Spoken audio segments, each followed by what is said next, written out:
Le Conseil des ministres a adopté 4 rapports au titre du ministère en charge de l'industrie, du commerce et de l'artisanat. Le premier rapport est relatif à l'adoption d'un décret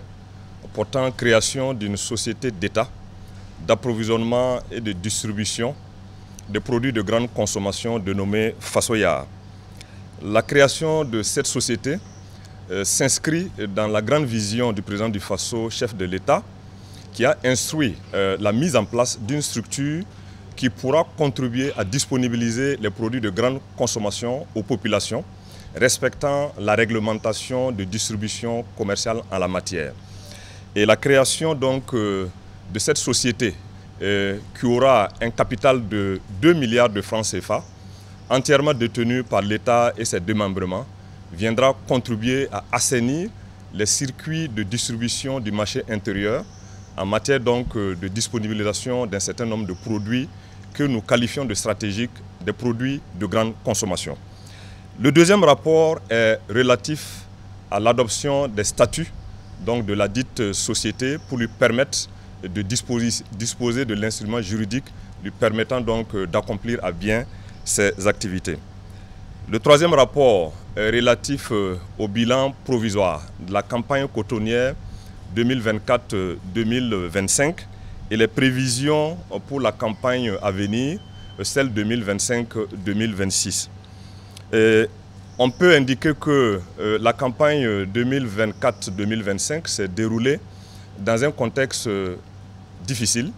émaillé par des situations sécuritaires difficiles dans certaines zones de production.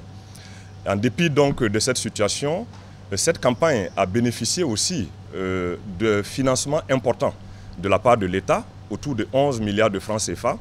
mais aussi des sociétés cotonnières, autour de 28 milliards de francs CFA. Et en dépit donc de ces apports importants,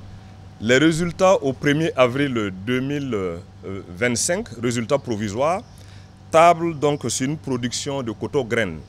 de 283 622 tonnes contre 386 784 tonnes un an plus tôt, soit une baisse de 27%.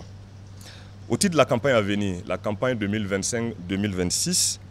tenant compte de la nécessité de relance durable de la production cotonnière pour faire face à la demande intérieure, mais aussi aux besoins d'exportation, et du constat d'amélioration progressive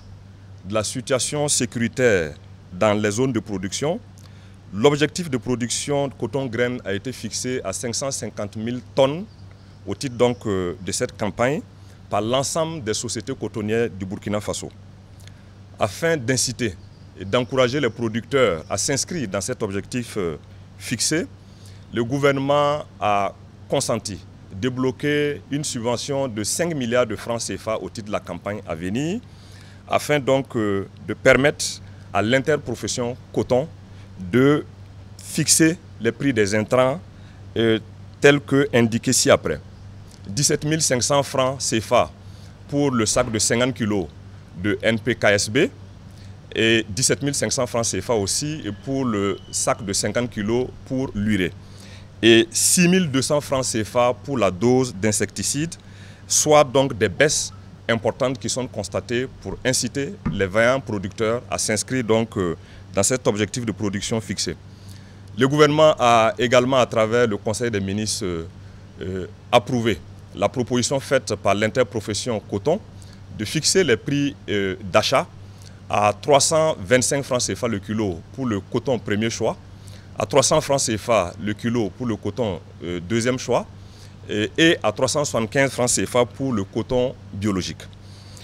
Le quatrième et dernier rapport est relatif à l'adoption d'un projet de décret portant déclaration d'utilité publique urgente du foncier de la zone du port sec multimodal de Ouagadougou. Il faut rappeler que le port sec multimodal de Ouagadougou est porté par la Chambre de commerce et d'industrie du Burkina Faso et sera à terme un investissement de plus de 150 milliards de francs CFA. Ce port sec va s'étendre sur une superficie de 356 hectares située dans la commune de Tangen d'Assouri, dans les villages de Peodogo et de Tinsouka. Et le projet ayant souffert depuis plus de 10 ans de situations inconfortables dues à certains acteurs qui, pour des intérêts particuliers individuels, mettaient à mal son bon déroulement, l'adoption de ce décret qui déclare désormais la zone d'emprise de ce projet permettra d'accélérer l'opération de mobilisation du foncier et permettre à la Chambre de commerce et d'industrie du Burkina Faso de dérouler la mise en œuvre résolument de ce projet de port sec multimodal de Ouagadougou qui viendra décongestionner la ville de Ouagadougou et ses alentours.